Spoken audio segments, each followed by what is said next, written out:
with the Sefer Bilvavi on page Mem Aleph at the very bottom.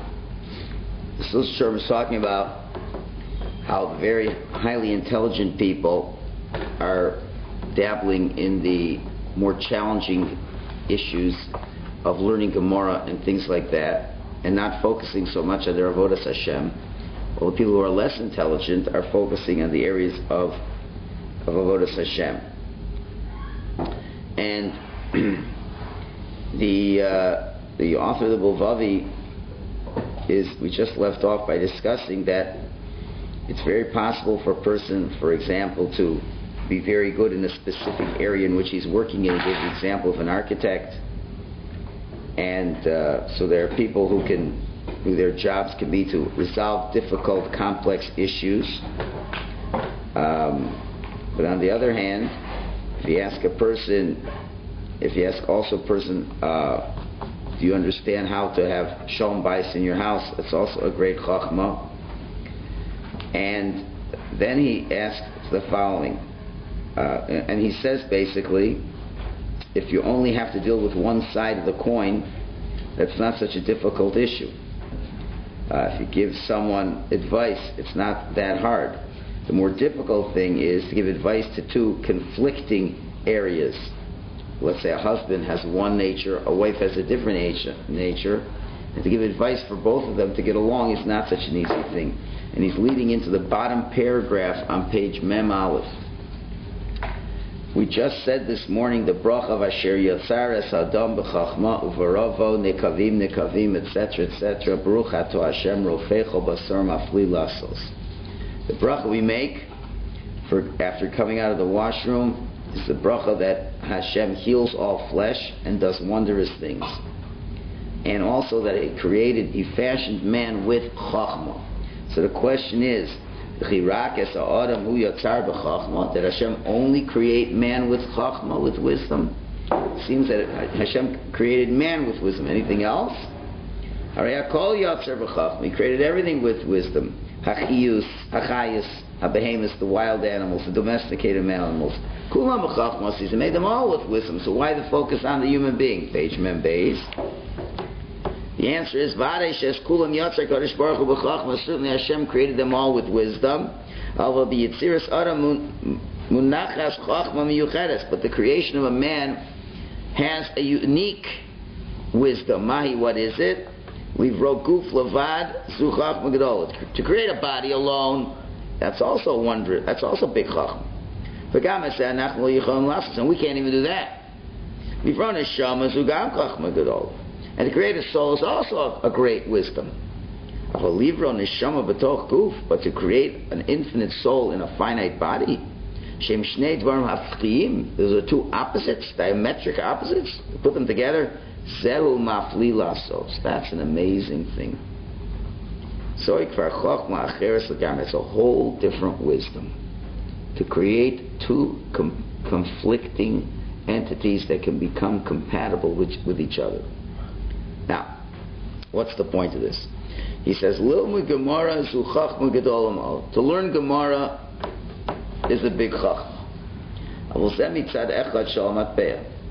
That's only one side of the coin. What's the deeper kind of wisdom? The answer is,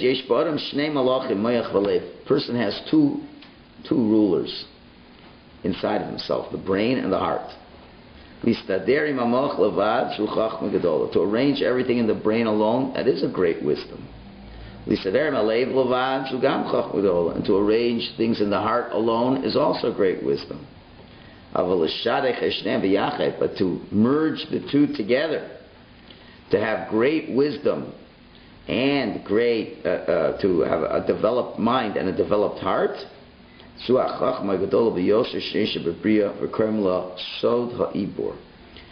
is the greatest wisdom imaginable, and this is referred to as the Sod HaIbor. The Sod HaIbor literally means the mystical, the secret of the intercalation of the Jewish year. So you're wondering, where is that coming from?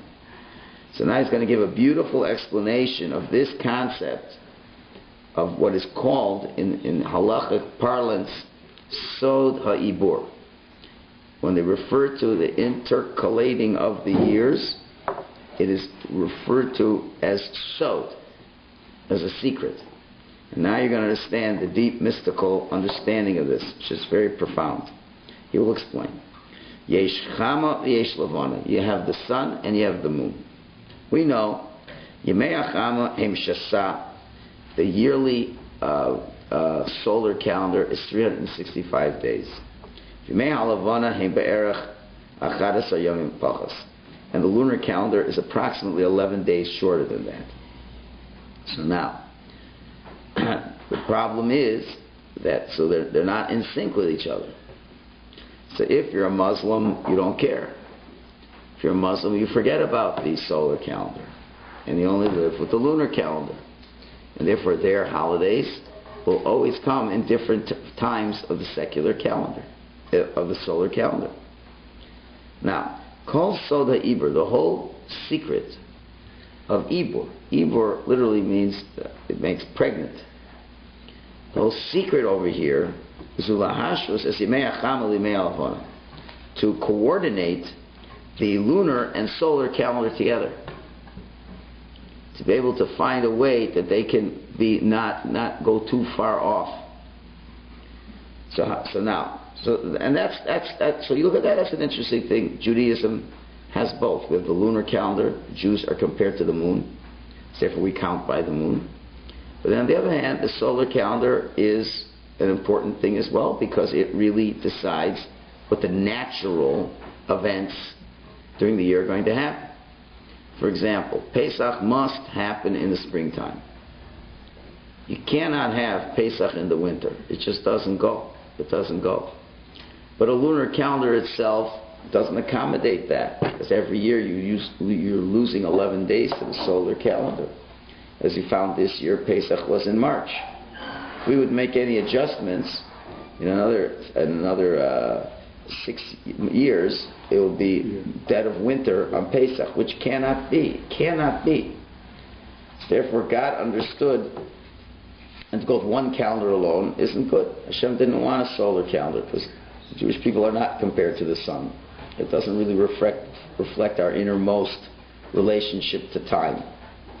So therefore Hashem said we have to have a way of having both calendars. So now how are you going to do that? Well, we've got to find a way. So what do you do? 7 times every 19 years, we add a leap month, an extra Ador, and that keeps it all in the best way of keeping everything balanced. It never gets too far out of whack, and it always stays in a healthy way. Now that itself is called a great secret, because you have a lot of things you have to know. You have to be able to know the synodic month, the average lunar monthly cycle, with great precision, because if you don't, then over time you're going to mess things up. So there's a lot of secular wisdom that has to be involved. But this idea, for some strange reason, is called a sod. It's called a secret. So what's the idea? So he says like this is the deeper understanding of this whole concept. Hamoach hu bebechinas chama. So allegorically, the brain is compared to the sun, or the sun's compared to the bird rates. It's that aspect of the sun. Valev hu bechinas lavana, and the heart has the aspect of the moon. So now, sod ha'ibur ka'amur in yona lechaber esachama im alavana. Says so. The whole secret of intercalating the years, as it refers to what we're talking about, is to combine and have working together the sun and the moon. And that's a secret. Meaning to say, Hadavar hayochid shekulam yodim shekaran lo sod u'sod ibur. The only thing in Jewish nigla, in the revealed part of Jewish law, that has the term sod, secret, is this idea of intercalating the years. It's not the sod of Shabbos, the sod of Kashrus, the sod of Kiddush Levana. It's the sod of Ibur, intercalating the years. Meaning to say, Livnos Mahalech Shalchama Shasayom Suchach Mamukum. For Hashem to create a a solar calendar that operates in 365 days, that's a deep wisdom. To arrange the lunar month and a whole year based on lunar month and the whole astrological science and all that's also big wisdom. But to successfully merge the two, that is the greatest secret, that only the greatest wise men understood it. There's a whole process that happened when he wanted to add a Jewish month to the calendar. It wasn't a simple thing. Special rabbis had to be invited. It was a whole big deal. It wasn't a simple thing. So they would sanctify the month, the extra month in the Beis HaMikdash. This was a unique wisdom. So, again, just on a simple level, astrologically, it was mind-boggling how NASA, using all kinds of computers, taking years and years, came up with the Sinaitic month. And Chazal, the rabbis of Talmud, thousands of years ago, knew it like that. When did that happen exactly? It was always. We always had this. Right from the beginning? From the beginning. From when we left Egypt. Wow. We had to know how to do this. Right? And you can't just, just by looking at the moon and guess how it's going to happen. You have to have great wisdom to understand that. But that's on a simple level what the wisdom was. It's a much deeper thing. He says like this. Be'etzem. Okay. Now again, you can understand this as well, why the sun is the mind and the moon is the heart. Right? The sun gives light. The sun gives light. Torah is light. Torah is information, it's light. You learn Torah, it sheds light into your life. Correct? That's what Torah is. Torah is mamish light. It's mamish light. Right? The moon, what's the moon? The moon receives the light and then reflects the light and lets us have benefit of the light in the darkness. So that's really what a lave is supposed to do. That's what a heart's supposed to do. The heart is supposed to internalize the Torah, and then in difficult situations where it's dark, you're not sure what to do, the heart understands by taking that light and reflecting it and showing you the way to go. As he will explain, but you're going to see it's a beautiful, beautiful analogy. So let's explain. Be'etzem, essentially, benefesh kol adam me'itanu tamun soda ibur. Essentially, in the soul of every Jew is hidden this mystical secret of trying. I hate that word intercalate because no one uses such a word. Mm-hmm. But to merge two conflicting patterns of life. The solar and lunar year are conflicting patterns of life. This idea really is in the essence of every Jew. Meaning to say, Yeshanu moach, Yeshanu leiv. We have a heart, we have a mind, we have a heart. Yeshanu sakara sichlis, kara v'chosheves, mesuderes v'cholechet kifi ercho. We have an intellectual recognition that's cold and calculating, but arranges everything according to the values that it should have. And then we have the deepest feelings that are found in the hearts of every human being. Those are two conflicting courses. With intellect alone, you're able to arrange things. You're able to organize things. And with feelings alone, you can arrange things and come up with philosophies of life. But when you come to a person and we say to him,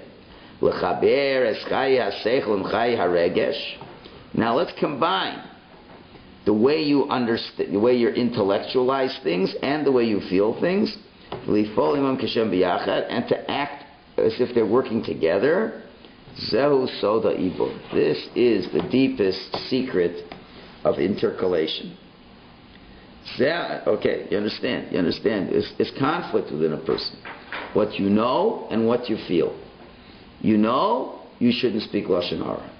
That person stabbed you in the back for the 10th time this week. It's going to destroy your life. And the only way you're going to get out of it, you think, is by speaking Lashon Hara. And emotionally, you want to kill the guy, you want to speak Lashon Hara. Now go resolve those two. Intercalate. Your mind says you have to be a gentleman and follow the Torah, and your heart says I got to speak that Lashon Hara. How are you going to get them to merge together? That's the most difficult avoda, which now spins in to another area. He says, this really is the concept of bringing shalom bayis in a family. Generally speaking, the strength of a man is his intellect. The strength of a woman is her emotions. You have to combine the two. The father says we have to discipline the kid. The mother says we have to have compassion on him. Okay, on the simple level, the husband says this is what we can afford, and the wife says, but this is what we need. Same idea, all kinds of areas. The husband says, listen, the only thing we need to talk about is what's practical. The wife says, but we've got to talk about our feelings. Right? That's the conflict. That was in every marriage. Next page, Mem Gimel.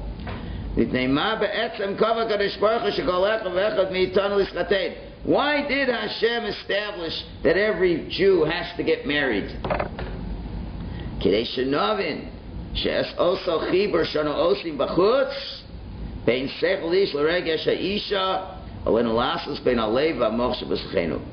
help us understand in a more easy way that the merging that we must produce externally between the intellect of the man and the soul and the feelings of a woman, that which plays itself out externally in our lives has to be played out as well internally within our own intellect and heart. Do you understand? Like trying to get along with your spouse, you can very easily see the conflict, and you have to come up with conflict resolution where you're able to merge that both areas are working harmoniously with each other. The intellect of the husband and the emotion of the woman have to merge to the point where each one has an equal dose of both strengths. Gvura and chesed have to be mixed. All these opposites have to be mixed. There's got to be a confluence of this. And if you can do that externally, then you can begin to realize, there's a whole other area I haven't begun to get into. Within my own intellect, within my own heart, I've got to have shalom bayis. Don't forget about that. You need shalom bayis within yourself. So shalom mistader be'inyan hashalom bayis. So someone who can't really arrange shalom bayis within his own life, kinir shegam bein hamoach v'alev shelo yeshna ezo shehi baya. It would appear that within the person's own life, his own singular life, the conflict between the heart and the mind, also there's got to be some problems. Very, very important yesod. Okay, so now with this, he moves on. Now he goes into the next 3 pages or so. He now takes this idea and brings it into the idea of Yira Shamayim. Brings it into modern psychology is completely based on these ideas. I don't know. I don't know if I don't know what's called modern psychology. It changes every 5 years. Modern psychology. From like the mid-1800s, Freud. Okay. Well, I wonder if Freud, he was Jewish, right? But I wonder if he probably sat in on a shoe or something. I don't know. I don't think he studied this book. Maybe. I bet you. Okay. Anyway, so first of all, we've learned the beautiful message of the Soda Ibor. It's a beautiful idea, and that Soda Ibor really is just reflecting, the husband and the wife, sun and the moon, also trying to get them on track. And then ultimately, within the heart and the mind of every human being, they've got to be on track. Yes? You say that this ability to do the Sotah Ibor is in every nefesh. Yes. Is that part of what was taught in the womb, or is that a separate?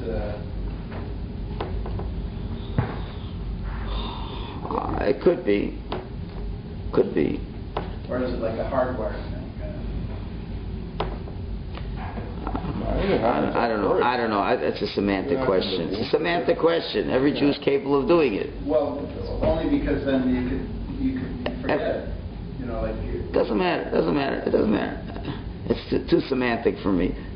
Every Jew is capable of doing it. That's all that matters. Every Jew has to do it and is capable of doing it. That's enough that we need to know. Okay, now. Kol Soda Chaim, who be'etzem l'chaver s'seichel v'regesh l'tzlich l'fol b'tzur mosanas. Mishleves yachad. The whole foundation of life, in a nutshell, is essentially to combine the intellect and the feelings and to successfully engage them in a balanced fashion, working integrated together. That's what life's all about. To be able to get the heart and the mind working together. That's what life is. Kov hadin es hahar. That's one Gemara expression, which meaning to say, haseichel hakar, the cold intellect, zu einena derech hachaim. That's not a way to live. To live with your cold intellect alone is not a way to live. Regesh levad and feelings alone, gam zu einena derech hachaim. That's also not a way to live. Shekvar hisirenu chazal, because our rabbis already warned us. People have mercy on cruel people will eventually be cruel to people they should be merciful to. Right? And that's a person who's going on emotion. That's why emotion alone doesn't work. The proper way of life is to merge the intellect and the feelings in every aspect of our lives.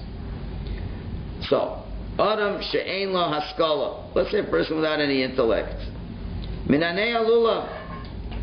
Let's say he's going to shake a lulav. We've been learning Hilchos Lulav at night. So he shake a lulav. Tofes also hafach. He decides to take the lulav and he takes it upside down, which we learned on Monday is possible. You can't shake a lulav upside down, but it's more than it's possible. What's the mystical understanding of when you take a lulav? K'moshe Kasav, Reb Chaim Vital, as Reb Chaim Vital discusses, Shemorid Lakarka Rak Me'orer Dinim. The whole idea of waving the lulav up and down and all around is to protect us from terrible winds. But when you take the lulav and do it upside down, you mystically are bringing down the worst judgments upon the Jewish people when you shake a lulav upside down. So what's going on? He wants to shake the lulav with good intentions. He even comes to shul. But his action is not favorable. Why? Because you're ignorant. You didn't learn. You didn't come to class. And therefore you wanted to do good, but you ended up doing bad. Okay? That's a person without any intelligence. He's not using his intellect. On the other hand, yesh adam keshrachman l'tzlan mizdamin l'makom tu'una. Let's say a person, God forbid, comes to a place where there's been an accident. Miyadu ratz lazar. He quickly wants to help. Hulo lomar hachaya ubetipol lo zoyer haragas apatzur. He didn't learn how to hachaya is like emergency aid, how to give somebody life, first aid. And as he helps the person, he's not careful. And he kills the person who he's trying to help. Right? Because he doesn't know what to do. He meant good. He says, oh, okay, we'll move him. We'll move him out of this place. And by moving him, you went and killed him. But according to Jewish law, he's a murderer. It might be unintentional. He's a murderer. If you don't know how to give emergency help, better stand on the side. Okay, he's giving examples where people want to do good, but it turns out to be bad. There are people with their good intentions have destroyed the world. Because of the Sperma Kedoshim, the holy books write, Adam Rishon had good intentions when he ate from the tree of knowledge. But because of that good intention, the world suffers from now on.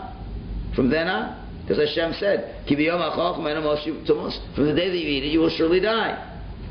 And what happens? And the result was, by the sweat of your brow, you will eat your bread. These are the sufferings we get because of Adam's good intentions.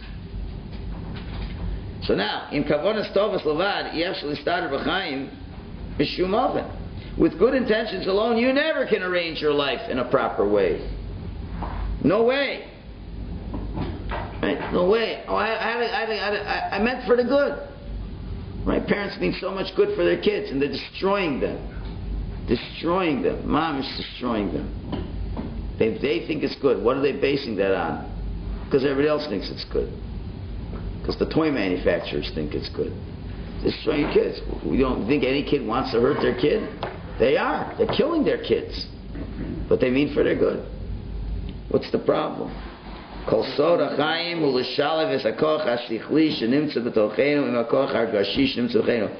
secret of life is to merge the intellectual and emotional forces that exist within us. Zoe be'etzem yiras Hashem. This is essentially what we refer to when we use the term yiras Hashem, fear of Hashem. That mysterious term, fear of Hashem, that people think it just means being afraid Hashem's going to punish you, which is a consequence of yiras Hashem, but it's not the essence of yiras Hashem.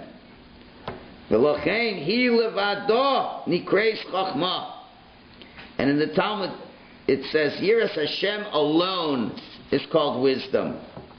That's the only one that's called wisdom. If you look in the Gemara, that's called Chachma, the real wisdom. V'chachma hatzmuna b'yira hu lakachas es hakoach hasichli v'hakoach hargashi v'lifol imo b'yachad. The real deepest Chachma, wisdom, what we call fear, is to take the power of the mind and the heart and to make them work together in a Avera. We are going to explain it now. So let him explain it. No, I just was going to say that this explains, this ties in with what we were learning about in Navi, that they didn't have this Yiras Hashem because they worked from the Hargasha. Yes, that's right. They didn't have Yiras Hashem. Exactly. Chafni and Pinchas had Hargashas, had feelings, but didn't balance it with what their minds knew. So now, he's going to give an example. It's a very, very beautiful piece. And I'll probably use parts of this for the Shabbos afternoon class that most people won't be there for. Kula Mem Daled. Kulam Yodim Sheyesh Gehenim. Everybody knows there's a Gehenim. Everybody knows. If you're a Jew, you know there's Gehenim. So Mima Fachem again. Who's really afraid of Gehenim in this room? Nobody. Nobody's really afraid of Gehenim. If you were, you wouldn't have done the Averis you did yesterday. You wouldn't have missed the Gemara Shir. You wouldn't have missed going to Minyan. You wouldn't have done a whole bunch of things you didn't do. You wouldn't have said the Lashon Hara you said yesterday. You wouldn't have looked at things you weren't supposed to look at, because if you were afraid of Gehenim, you wouldn't do an Aveir, would you? But who's afraid? Everyone according to their level. What's the problem? The problem's like this. K'moshem, like we say, Ilu hataiva hayaksuva b'svarim v'gehenim haylafaneinu hakol hayvaseder.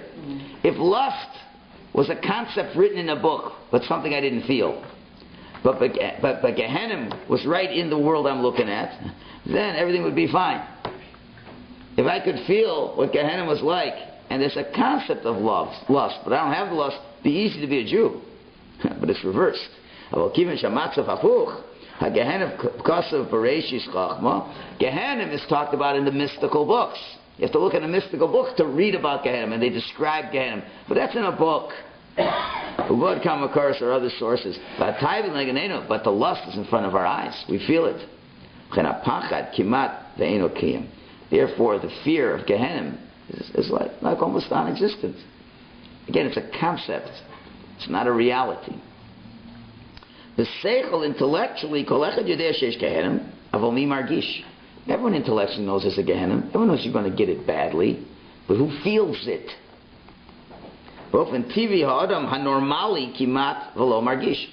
Naturally, a normal person isn't going to feel Gehenim because it's not in this world. But Eichu Bona Yir. So how do you build up this yira? How do you build up this fear? So the answer is, you need to have that which is in the intellect has to also be in the heart. You have to feel what you know. And that is really what yira means. Yira, as we've said many times, comes from the word to see. To see. Gemara says, Eina domesh shmiya l're'iyah. You can't compare hearing to seeing. What does it mean? Well, we heard there's a lot of people suffering in Eretz Yisrael. Okay, I heard, okay, here's a check for $18. And now you go to Eretz Yisrael and you see with your own eyes how they're suffering. All of a sudden, it's much more different information. When you really see it in front of your eyes, now it's real. Right? But when you hear about it, okay, it's information. Okay, they're suffering. All right. So intellectually, I got to do something. All right, here's a check for $18. But when you go to these places and you see mamish, the poverty and then the difficult living conditions because of what's going on, so then it breaks your heart. And your heart now is in line with what your mind knows. And therefore you give more money. Right? So that which is in the intellect has to get into the heart. So he gives an example. Let's give an exact opposite example.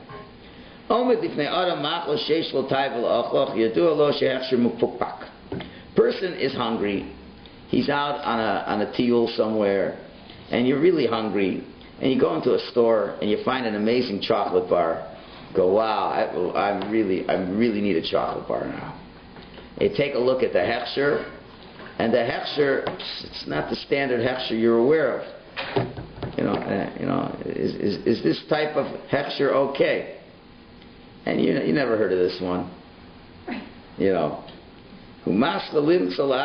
immediately begins to find leniencies in order to eat it.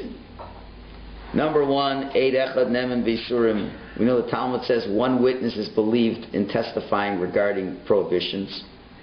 Chazaka shel balabayis hu makbid al kashrus. Let's say you go to somebody's house and says, I assume every Jewish home is kosher until proven guilty. Cheshbon shonim ushunim madua mutar lechos amachol. All types of calculations of why you'd be allowed to eat it.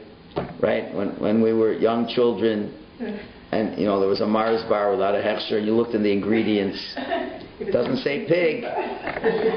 There's no pig in this one. No pig. There's all kinds of other ingredients that I can't understand them. It doesn't sound like a pig to me. So you can eat it. I heard it's kosher in England. Right? So, B'socho inside, right? Hu yodeh. You know honestly that all these calculations is a form of bribery. But he feels a strong urge to eat it. He has a feeling. And the intellect has not successfully conquered the emotion. And you eat the chocolate bar. Or, or we can go on to our favorite topic of diets. Right? Where you know that triple thick fudge wafer bar with gooey sauce dripping all over it, or when you go to Eretz Yisrael and you go to Machane Yehuda, you go to Marzipan, and you see that chocolate dripping out of those rugelach, and even they, when the people sell it, they call it death by chocolate. Do you understand what that means? Death by chocolate. You eat this, you're going to die. You will die sooner if you eat this all the time. And a 2-pound box of rugelach on Erev Shabbos is not the way to get ready for Shabbos. Right? Right? So your mind says, get out of there. And your heart says, I must have it. Life is not worth living if I can't have sweet food. Right? So there's a big conflict over there. Big conflict over there, right? So now, where am I now? Yeshnam imken comes out there is mekarmish aleinu lechadesh or lechadeid hargasha. There's some situations where we have to renew or sharpen our feelings. Anachlu yodim b'seichel sheish gehenim. In our mind, we know there's gehenim, but aleinu livnos hargasha kazos b'leiv. But we have to develop such a feeling in our heart. I have to feel that there's a gehenim.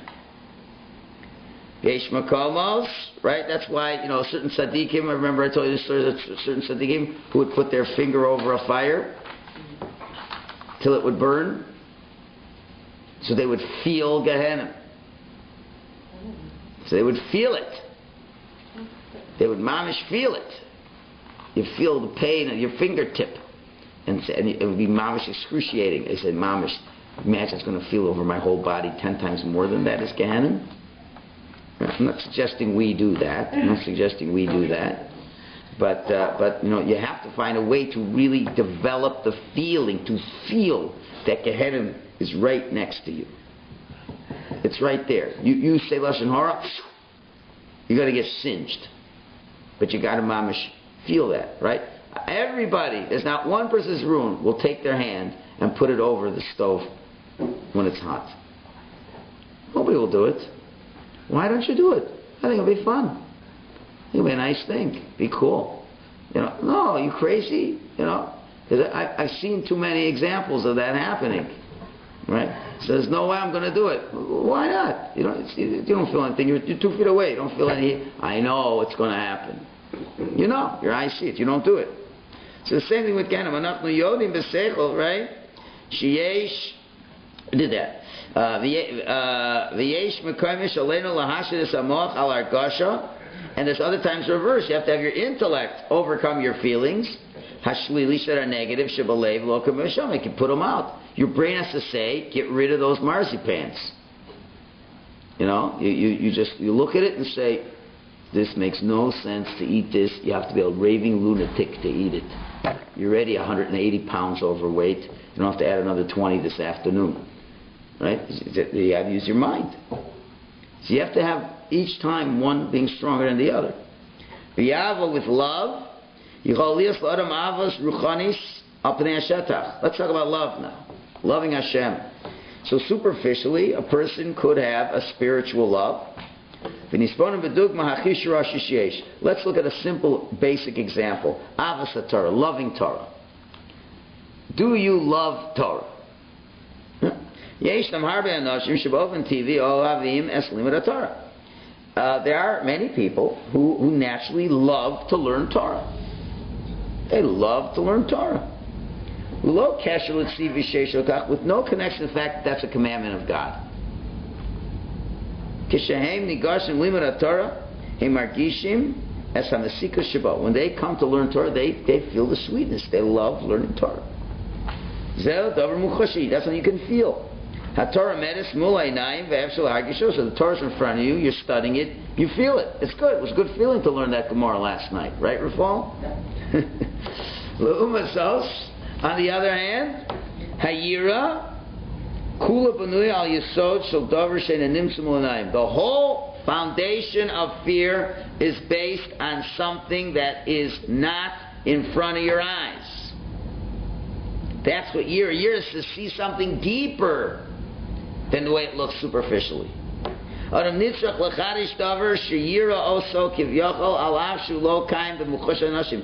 needs to renew within himself that he's able to see something as it were, even though it doesn't physically stand in front of him.